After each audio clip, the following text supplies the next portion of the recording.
My name is Joan Scottie. I'm from Baker Lake. I was invited to this GN's first uranium consultation, so I agreed to come.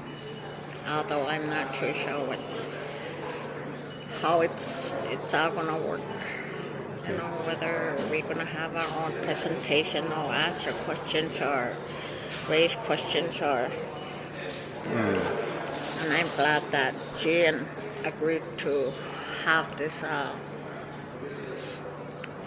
Nunavut or to involve people to raise questions. Mm-hmm. This is what we requested last winter. You know, Nunavummiut Makitagunarningit. So. Now, the government of Nunavut organized this. This is just the beginning of the process. There will be meetings in Baker Lake, in Cambridge Bay. I'm not sure what will happen after that. When this process is over, this review of the GN's uranium policy, what do you hope the government of Nunavut will do? What kind of uranium policy would you like to see the government of Nunavut adopt? We have a lot of concerns. I know there's a lot of uranium near Baker Lake. If Iqaluit is approved, how many more mines are we looking at down the road the next few years? We're concerned about not just this particular mine, but many other mines that will want to come. And once we approve that, I don't think we're going to have control over. We already have like Iqaluit mine, although that's not a uranium mine. We are already seeing some negative impact, both large and small. We know that. We didn't know that they were there until it hits us. Some are very personal impacts, but like one guy lost his prop because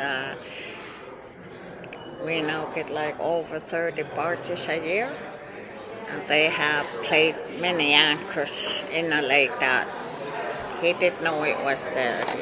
He got his prop tangled up in the anchor line. And there was another hunter. He nearly had an accident due to the Iqaluit mine's snow removal. Things like that. I'm just saying that there's so many things that we can't foresee until they're right there. And I hope that the government have the mind to add those some things that we can't see. You know what I'm trying to say? To advise us, somebody advise us that those things gonna come up. Now, those who tend to support uranium mining in Nunavut and in other places,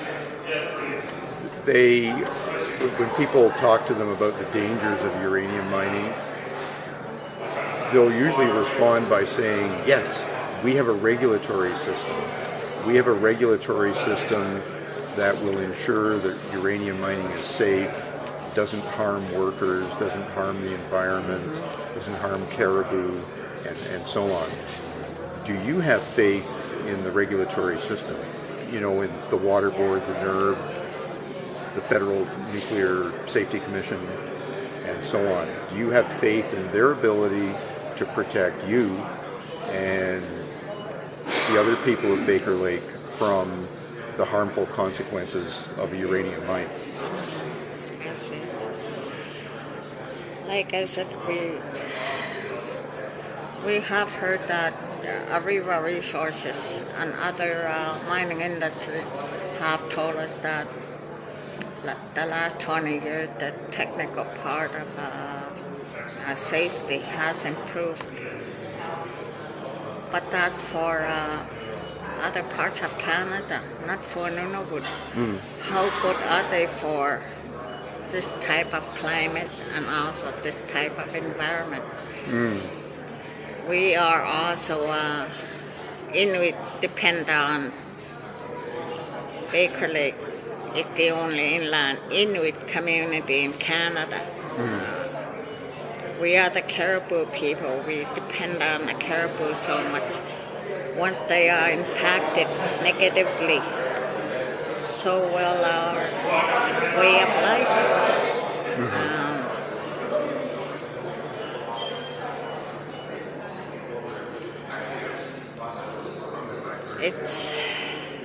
It's not going to be just one.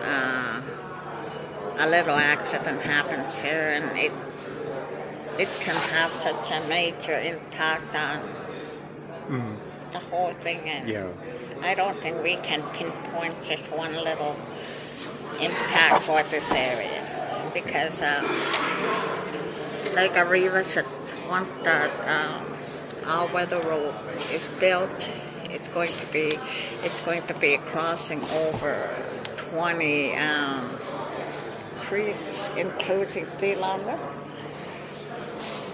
and they hope to transport the yellow cake. I think something like 11 trips a day. What kinds of contingency plan do they have for this type of climate? Like I said, I can't foresee what impact it can have. Okay. Just my last question. Arriva now they're in Baker Lake. They have an office in Baker Lake. They've been there for quite some time now. In your community, just generally, what are people saying and thinking and feeling about the project that they're proposing? Are they? Can you tell whether a majority is for it or against it? Whether people are worried or are not worried? Is it even possible to summarize it? It's been over 20 years since we first heard about the proposal. It was much smaller to open pit uranium mines. After 20 years later, now they're talking about both underground and open pits. That's 5 mines in the area. It's been 20 years, and we have heard how it can help our community or even our region economic-wise. Because we're such a poor people, and many have turned around and said the last 20 years, we support it, we might as well have it. And I think there was one time it became like just a handful of us are concerned about it. Because everything that we heard about how it can help our community and jobs, and we heard all kinds of good things about it. Especially our Aboriginal organizations, they have sounded so pro-uranium. It's hard to fight big company like Arriva, and then our own Aboriginal people seem to have sided with mining industry. Any kind of mining industry, they're saying it's good for Nunavut. And then we have Iqaluit mine. It's been less than 5 years since the creation of Iqaluit mine, and all-weather road.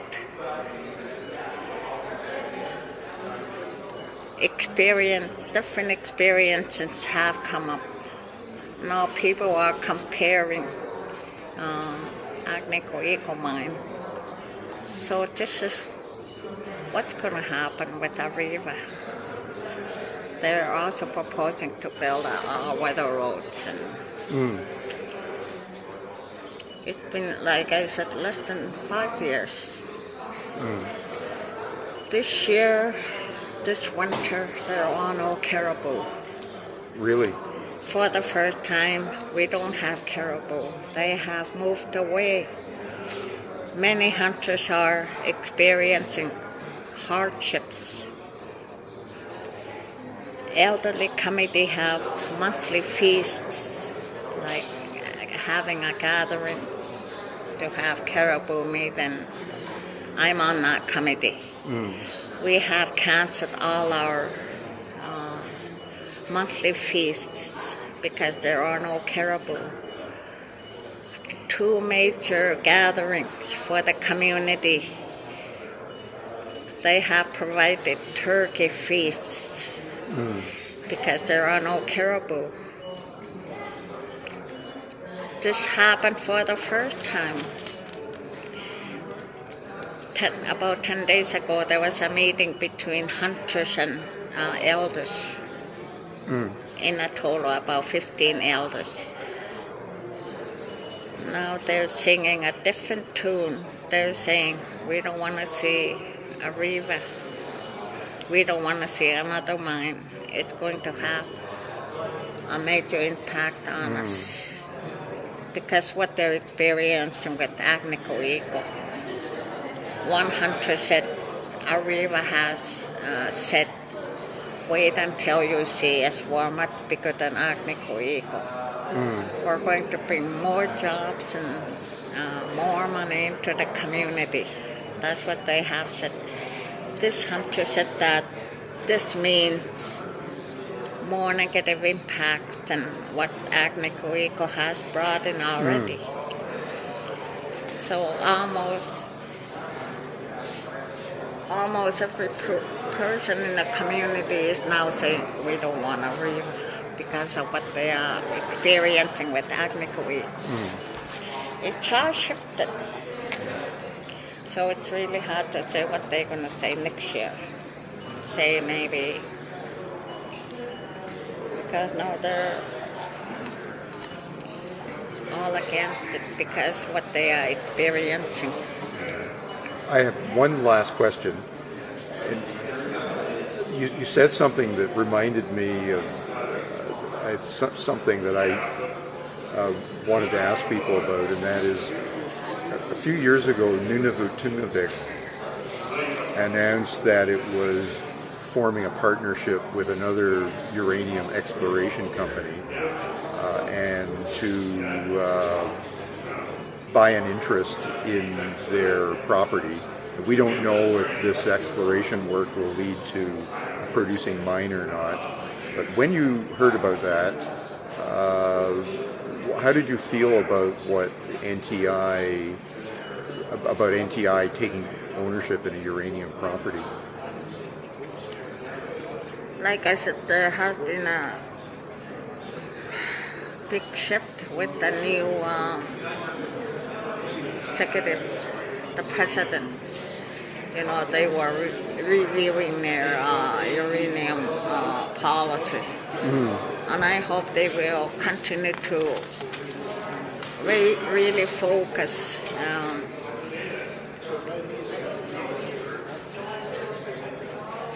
work with people and really look for the answers. If the uranium mine is, what they have, is it adequate to protect our concerns? What are the real issues?